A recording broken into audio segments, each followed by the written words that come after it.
Hey guys, it's Sydney here. Hope you have a wonderful weekend. It is Monday today, September 21st.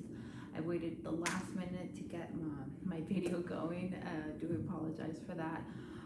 This chapter was kind of really of an insight. I kind of kept thinking and it got the ball rolling, I guess you can say, because self-awareness is super key into who we are today to create us with a healthy mindset, healthy outlook at things, right? And it really got me thinking, and I guess one of the questions is like, well, who has been a role model of who made you who you are today? And definitely I have to say my mom, because not only did she raise me, but she also contributed in a very positive way, always giving me good encouragements, reinforcing things that I've done, statements that how I've grown. So then that empowers me to be a better person. And with that, also ties into where we come from. So I actually wasn't born in this country. My parents were, I was born in Mexico, so they come from a complete different culture background. They're very high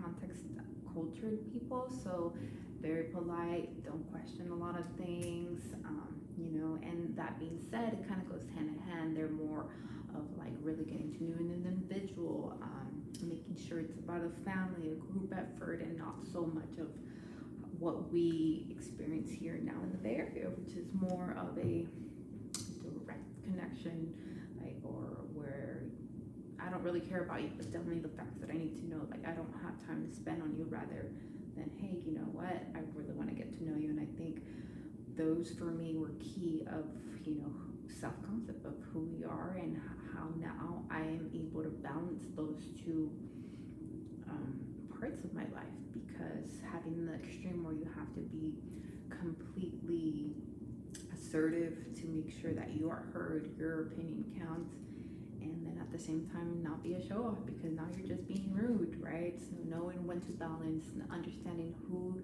your audience is. And it's always been an issue, especially, I think another thing that plays into account is the gender role, right? Oh, you're just a girl, oh, you're just a Latina, or you make assumptions. And also, because people make assumptions, they categorize you in these levels, like, oh, you will never amount to this much because you're Latina, so you'll never succeed higher than a certain education, and you'll have kids, right? That's especially in my background, that's what is expected, be a housewife, that's it.